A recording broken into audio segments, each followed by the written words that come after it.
45 psychology facts about people who overthink every conversation. They replay moments like movies. After every interaction, they mentally replay what they said, analyzing tone, words, and expressions, trying to see if they sounded awkward or offensive. 2. They fear being misunderstood. Their mind constantly questions if others got the wrong idea or judged them negatively. Visit my website. The link is down in the description. You'll find free printable planners to help you bring order to your thoughts, audiobooks and ebooks to fuel your healing and growth, and even a fun and game section designed to give your mind a break, because not every thought has to be heavy. Make sure you like the video, subscribe, and comment your thoughts. 3. They crave validation but fear asking for it. They want reassurance that they did fine, but worry asking would make them look insecure. Silence makes them uncomfortable. When a person doesn't reply immediately, they assume something's wrong, rather than seeing it as normal. They overpersonalize neutral events. If someone seems distant, they instantly think, did I do something wrong? 6. They are emotionally hyper-aware. They pick up subtle tone shifts, facial expressions, or wording that most people miss, often over-interpreting them. 7. They apologize excessively. Their need to fix misunderstandings makes them say sorry for things that don't need an apology. 8. They fear being annoying. They analyze every text or comment, wondering if they came off as too much. 9. Their brain seeks control through analysis. Overthinking gives a false sense of control, as if replaying events will prevent future mistakes. 10. They often regret being too honest. After conversations, they question if their honesty made them look rude or awkward. 11. They struggle with self-trust. Their mind doubts its own judgment, so every word feels risky. 12. Their overthinking stems from anxiety. It's not just personality, it's often a coping mechanism for social or general anxiety. 13. They assume worst-case scenarios. Even in harmless interactions, their brain jumps to the conclusion that someone dislikes them. 14. They have a what-if mindset. They replay the same moment differently in their head. What if I said this instead? 15. They often suffer from mental fatigue. Overanalyzing every interaction drains their emotional and cognitive energy. 16. They crave peace but create storms. Ironically, the more they want inner calm, the more their mind spirals into endless thoughts. 17. They are overly empathetic. They care deeply about how others feel, sometimes more than they care for themselves. 18. They struggle to live in the present. Their mind constantly jumps to the past or the future, rarely resting in now. 19. They replay arguments to find fault in themselves. They often take full blame even when it wasn't their fault. 20. They are often perfectionists. They believe that if they say everything perfectly, they'll avoid rejection. 21. They fear confrontation. They worry arguments will destroy relationships, so they suppress their opinions. 22. They prefer texting over calling. Texts can be edited, calls can't, and that feels unsafe. 23.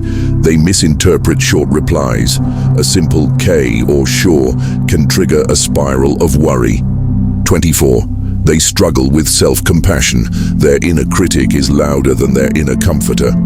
25. They assume others think about them as much as they think about others. In reality, most people move on, but the overthinker replays it for days. 26. They read hidden meanings into jokes. They wonder if just kidding was actually criticism in disguise. 27. They often isolate themselves. Overanalyzing social moments makes them avoid future ones to avoid discomfort.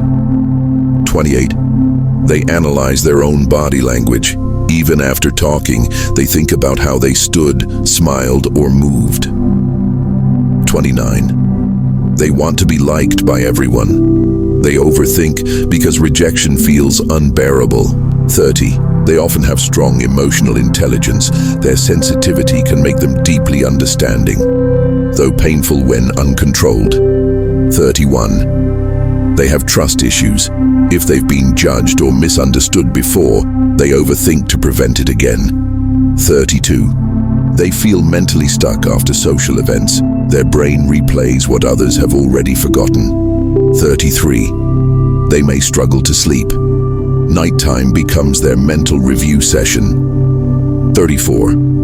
They feel relief only after reassurance. Once someone says, "You're fine," they can finally rest, temporarily. 35. They fear being seen as weird or awkward. They analyze every move to avoid that label. 36. They often edit messages multiple times. They spend more time drafting texts than most people spend replying. 37. They struggle to accept compliments. Their brain doubts the sincerity behind kind words. 38. They often feel mentally over-prepared. Before conversations, they rehearse scenarios that never happen. 39. They remember emotional details vividly. One awkward look can stay in their mind for weeks. 40. They're natural problem solvers when it's about others. They can help others think rationally, but not themselves. 41. They fear abandonment. Their overthinking tries to prevent loss by overanalyzing everything that could cause it. 42. They overthink being too quiet. Even silence feels like a mistake to be fixed. 43. They crave deep understanding. They want people to get them, not just hear them. 44. They confuse awareness with accuracy. Just because they notice a lot doesn't mean those observations are correct. 45. They can heal by learning to let go. Practicing mindfulness, acceptance, and self-trust helps silence the noise and restore peace. He never liked silence, not because it was quiet, but because silence made him remember every word he shouldn't have said, and every word he should have. Ethan was the kind of person who rewound life in his head. Every conversation, every goodbye, every mistake. He'd lie awake, staring at the ceiling, thinking about how he could have said, "I love you," differently. How he could have smiled instead of over-explained. How maybe, just maybe, people would have stayed if he had just acted normal. But Ethan wasn't normal. He was honest. Too honest. And honesty, when paired with overthinking, can feel like setting fire to your own heart. One night he received a message from Clara, the girl who once understood him without words. "Can we talk?" she wrote. His chest tightened. He stared at the screen for 5 whole minutes. Then he began to type, and erase, and type, and erase again. He wanted to say yes, but his brain whispered, what if she's moved on? What if she just wants closure? What if she doesn't mean it the way you hope? He hesitated, and silence won again. 3 days later, he saw the post. "Rest in peace, Clara." His world cracked in half. He read it 10 times, hoping it was fake, but the truth was merciless. She had taken her life. And in that moment, Ethan realized the cruelest truth of all. Sometimes overthinking kills not just peace, but opportunity, connection, and time. For days he sat by the river where they used to talk about stars and fears. He whispered words she'd never hear. "I thought too much when I should have felt. I waited too long when I should have gone. I loved you quietly, when you needed me loudly." From that day, Ethan promised himself one thing.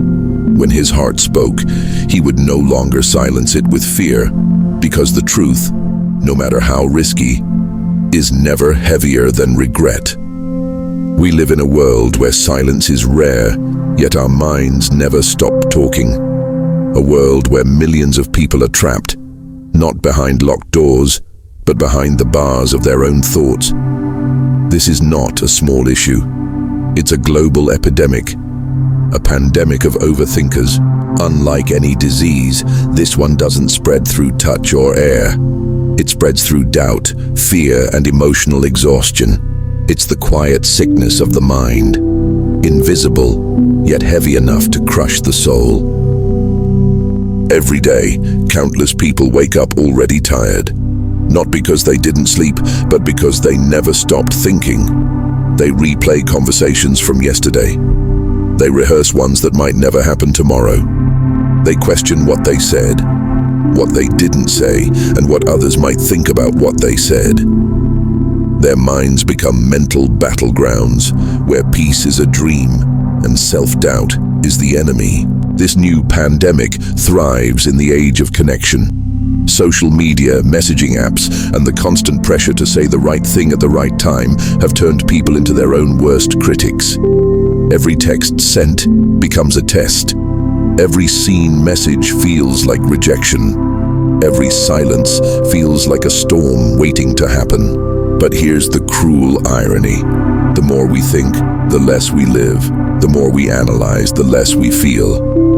Overthinking doesn't protect us from pain, it prolongs it. It creates a version of us that is always cautious, never free. We become prisoners of our own intelligence, smart enough to see all possibilities, yet fearful to choose one. The pandemic of overthinkers has silently reshaped relationships. It has created people who love deeply but speak too late, who apologize for things that didn't need fixing, who isolate themselves not because they dislike others, but because their minds exhaust them before the day even begins. The saddest part, overthinkers often look normal.